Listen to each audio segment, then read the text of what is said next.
course, NALC knows the score. As strong and as tough as we are, we must acknowledge the reality of a worldwide recession, the biggest since the Great Depression of the 1930s. History and common sense confirm what you see in your delivery units every day. When business is bad, mail volume goes down.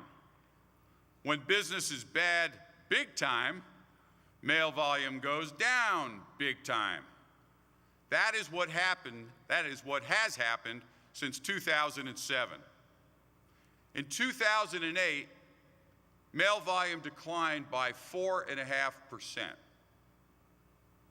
In 2009, the economy went from bad to worse as mail volume plummeted by a shocking 12.8%, and job losses soared to more than 700,000 per month in the country. But we know that the reverse is also true. When business picks up, mail volume picks up. If that traditional cycle was all there was to it, we could suck it up, hold our breath, and wait for the business cycle to play itself out. But that's not the case, is it? In our heart of hearts, we all know that that's not all there is to it. Our children and our grandchildren, and even some of our own generation, have latched onto the internet as a way to correspond, to get and pay bills, to order merchandise, or to just say hello. That is not a cycle. That is not going to go away when the economy improves. That is going to get worse, year after year. This reality is the driving force behind the Postal Service's panicky prediction of a $238 billion loss over the next 10 years, as well as its extremely unwise and dangerous plan to discontinue Saturday delivery that focuses more on cost-cutting and downsizing than on finding ways to provide new services to increase our revenues.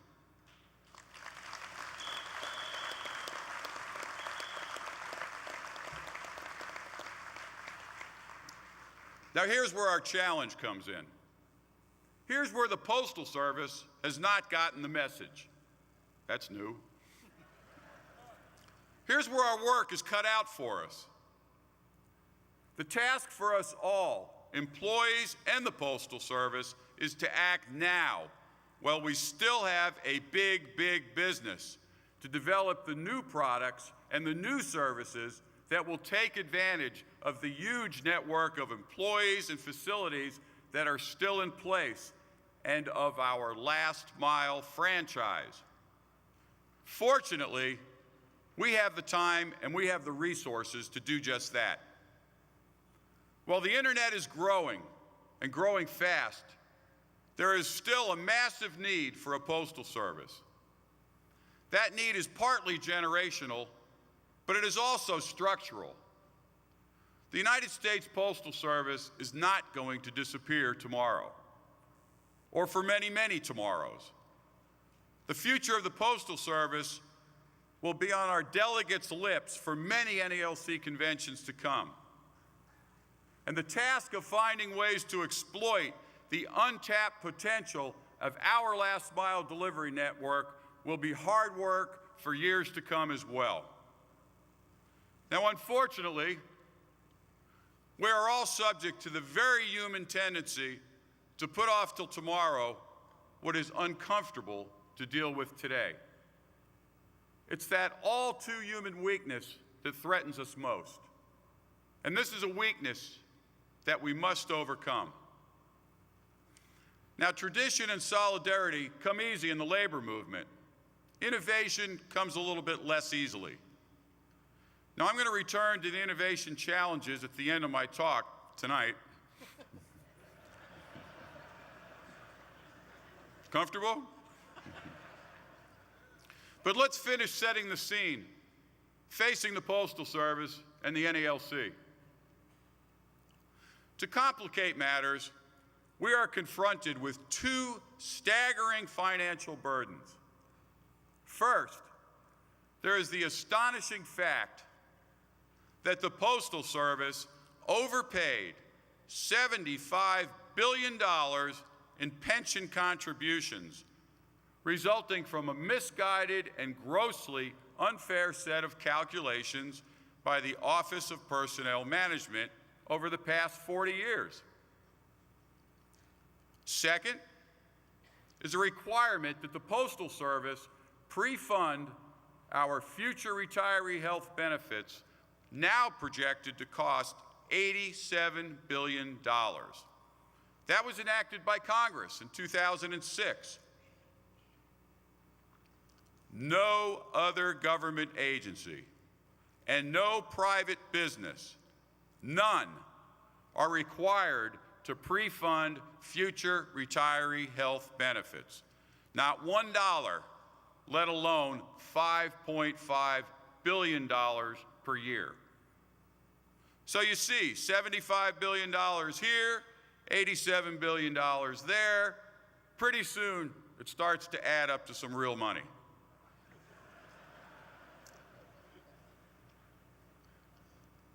Now, to make matters worse, Postal Management has embarked on the worst possible course of action to deal with these very real problems, with a disastrous cut in service, the proposed elimination of Saturday collections and delivery.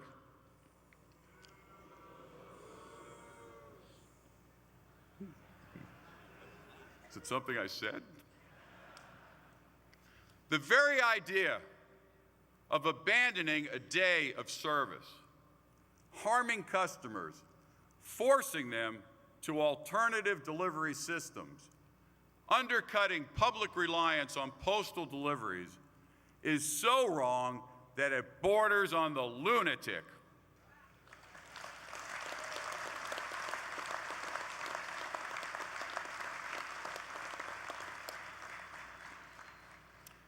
Together, they make up quite a lineup of challenges.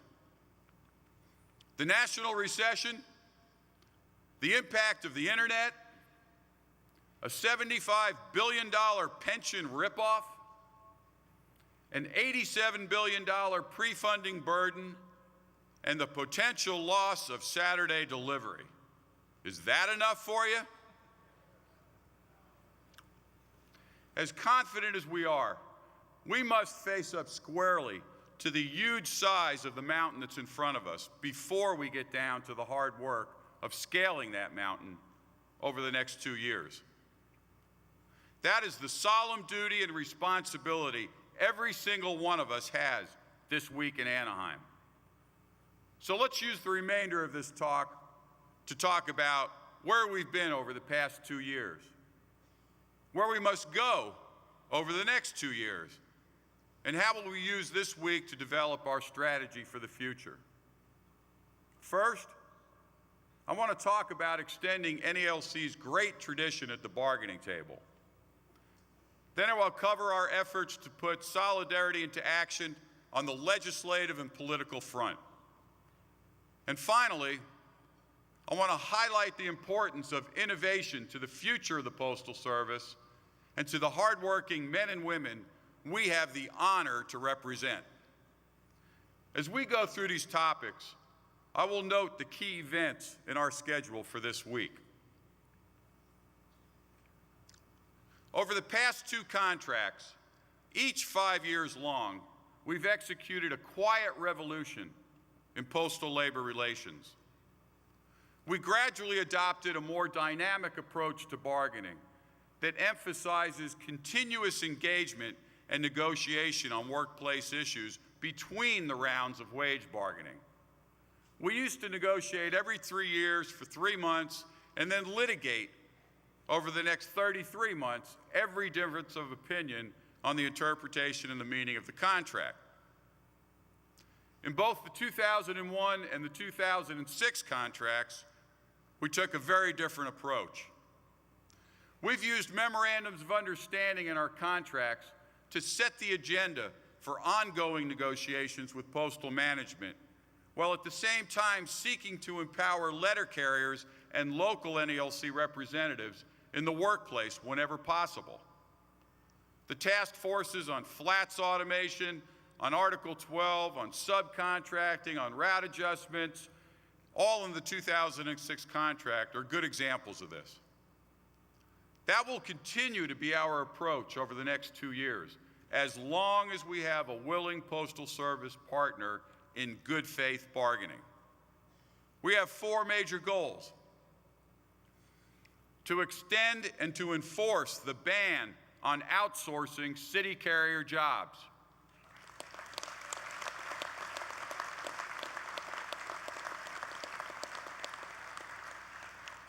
to win more work for letter carriers through the assignment of new deliveries,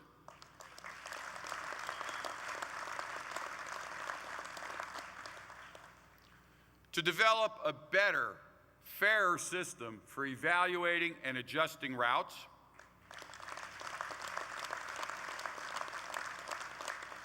and to prepare for the next round of wage bargaining.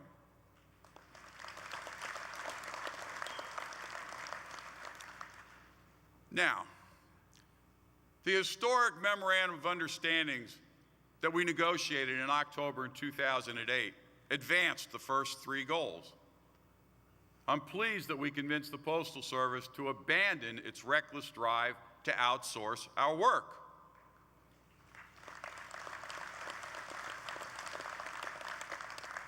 In the process, we converted tens of thousands of CDS deliveries to city delivery.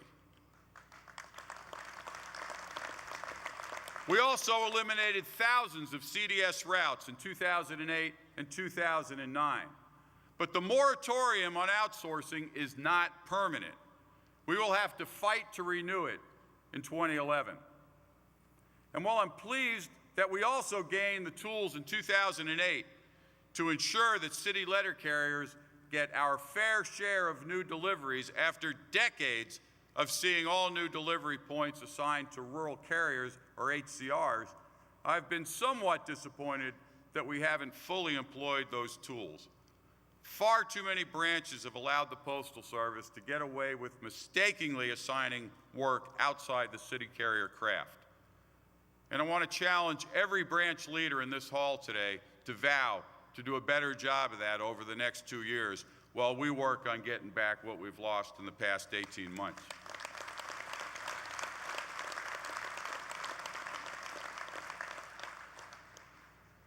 We've made tremendous progress towards our 3rd goal, improving the fairness of route adjustments in recent years. I know it hasn't been easy. IRAP, MyRAP, JRAP, CRAP have placed a heavy responsibility on all of you. But just imagine what would have happened if the Postal Service had been allowed to use the traditional unilateral adjustment process with CORE in the midst of the worst downturn in mail volume since the Great Depression. Thanks to your hard work, we have empowered letter carriers and branch leaders in the process of route adjustments.